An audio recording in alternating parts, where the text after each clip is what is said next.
Hello students, आज हम पढ़ेंगे सेकंड चैप्टर का पेज नंबर 36 4.2। यहाँ पर हेडिंग है divine Kings. Divine king means दैवीय राजा, अपने आप को मतलब देवताओं से संबंधित राजा या पवित्र राजा, मतलब इस टाइप से ये टाइटल जो अपने आप को दे लिया करते थे उसके बारे में, राजाओं के बारे में बात की गई है कि अपने देवताओं को देवताओं की संतान या सन ऑफ गॉड, इस तरह के जो टाइटल्स दिया करते थे, अपने आप को देवताओं से जोड़ते थे पावरफुल शो करने के लिए। तो वो बात जो है यहाँ पर बताई गई है। One means of claiming high status was to identify with the variety of deities. अब एक जो तरीका था अपना हाई स्टेटस पाने के लिए क्या था कि अपनी जो पहचान है वो अलग अलग जो डाइटीज़ हैं उनके साथ जोड़ दिया जाए, देवताओं के साथ अपनी पहचान को जोड़ दिया जाए। This strategy is best exemplified by the Kushans. अब इस स्ट्रेटजी को, ये जो स्ट्रेटजी थी ये सबसे बहुत ही बढ़िया एग्जाम्पल से इनका कुशान्स का, जो कि रूल करते थे उस समय, जो बहुत ही बड़ी किंगडम फैली हुई थी कहाँ तक, सेंट्रल एशिया से लेके नॉर्थ वेस्ट इंडिया तक। Their history has been reconstructed from inscriptions. इनकी जो हिस्ट्री है उसको दोबारा से रिकंस्ट्रक्ट किया जा सकता है इंस्क्रिप्शंस के द्वारा, और टेक्सचुअल जो भी चीज़ें, ट्रेडिशन जो भी इनका लिखा हुआ मैटेरियल है उसके द्वारा इनकी हिस्ट्री को दोबारा से रिकंस्ट्रक्ट किया जा सकता है कुशान्स की हिस्ट्री को। The notion of the kingship, जो उद्देश्य था इनकी किंगशिप का, जो राज धर्म का इनके, they wish to project and perhaps best evidence in their coins and sculpture. इन्होंने अपनी जो पहचान थी उसकी जो एविडेंसेस दिए थे अपनी पहचान के क्वाइंस पे, और जो बड़ी बड़ी मूर्तियाँ होती, स्कल्पचर्स होते थे, उन पर इन्होंने अपनी इच्छाओं को जाहिर किया है।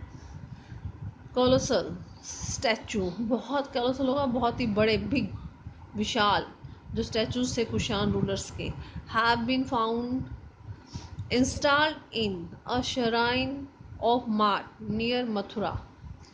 बड़े बड़े जो स्टैचूज हैं कुशान रूलर्स के वो मिले हैं, वो इंस्टॉल किए हुए मिले हैं। कहाँ पर? श्राइन होता है पवित्र स्थान या देवस्थान, देवताओं की जगह। मार्ट जो है मथुरा के पास उत्तर प्रदेश में, वहाँ पर इनके मिले हैं। Similar statues have been found in shrine in Afghanistan as well. ठीक इसी प्रकार के अफगानिस्तान की जो पवित्र जगह है, देवस्थान है, वहाँ पर भी इसी प्रकार के स्टैचूज जो हैं वो मिले हैं।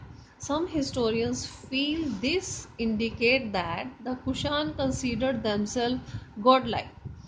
अब कुछ हिस्टोरियंस का ये मानना है कि जो कुशान्स थे वो अपने आप को भगवान के तरह ही, गॉड लाइक ही समझते थे। Many Kushan rulers also adopt the title Devaputra और सन ऑफ गॉड। अब बहुत सारे कुशान्स ने जो है ना अपने आप को ही टाइटल दे दिए थे, भाई देवपुत्र कहलाते थे या फिर सन ऑफ गॉड कहलाते थे। Possibly inspired by Chinese rulers, हो सकता है वो ये इंस्पायर्ड हो चाइनीज़ रूलर्स के द्वारा, जो कि अपने आप को सन्स ऑफ हेवन कहते थे, उनसे ही इंस्पायर हुई ये चीज़ें। बट द 4th सेंचुरी, लेकिन 4th सेंचुरी में there is evidence of larger states, बड़ी बड़ी जो स्टेट्स हैं उनका भी एविडेंसेस जो है मिले हैं, इंक्लूडिंग द गुप्ता एम्पायर, इसमें गुप्ता एम्पायर भी है। Many of these depended on samantas. अब सामंताज पे डिपेंड करती थी ये स्टेट्स। अब सामंत कौन से? मैन, वो लोग वो, यहाँ पे डेफिनेशन है सामंताज की, यहाँ से आपने याद करनी है सामंत कौन थे, ठीक है। मैन हुम maintain themselves through local resources. अब वो अपने आप को मेंटेन कैसे करके रखते थे? जो भी लोकल रिसोर्सेज थे, इंक्लूडिंग कंट्रोल ओवर लैंड पे, उनका लैंड पर कंट्रोल होता था, लैंड उनके कब्जे में होती थी। यहाँ से डेफिनेशन शुरू है समंता की। दे ऑफर्ड होमेज, होमेज होता है वो सम्मान करते थे, आदर देते थे, किस प्रकार से? श्रद्धा रखते थे किसमें? किंग में। And provided military support to the ruler, और रूलर को, राजा को मिलिट्री का सपोर्ट प्रोवाइड करवाते थे, मतलब राजा में उनकी श्रद्धा होती थी। Powerful samantas could become king, जो पावरफुल सामंत होते थे वो राजा भी बन जाते थे। Conversely weak ruler might find themselves being reduced to the position of the subordinate. अब जो वीक रूलर्स होते थे, कमजोर रूलर्स होते थे, उनको क्या होता था, उनकी शक्तियाँ अब इन पावरफुल सामंतस के आगे क्या हो जाती थी, कम हो जाती थी, और वो उनके अधीन सबॉर्डिनेशन में आ जाते थे, उनके अधीन हो जाते थे। Histories of the Gupta ruler have been reconstructed from literature. जो हिस्ट्री है गुप्ता रूलर्स की, उनको रिकंस्ट्रक्ट किया जाता है लिटरेचर के द्वारा, जो कॉइन्स के द्वारा या इंस्क्रिप्शंस के द्वारा। अब इसमें और क्या इंक्लूडेड है, प्रशस्तिज। अब यहाँ पे आपको डेफिनेशन समझनी है, प्रशस्तिज क्या थी। यहाँ आपको डेफिनेशन आ गई समंताज की, यहाँ पर प्रशस्तिज क्या है। Composed in the praise of kings, राजा की प्रेज में, अच्छाई में जो लिखा जाता था उसे प्रशस्तिज कहते थे। इन पर्टिकुलर तरीके से। And patrons in the journal by poets, या फिर कुछ स्पेशल किसी के बारे में पोइट्स के द्वारा जो लिखा जाता था प्रेज करते हुए राजा की, उसे प्रशस्तिज कहा जाता था। ठीक है।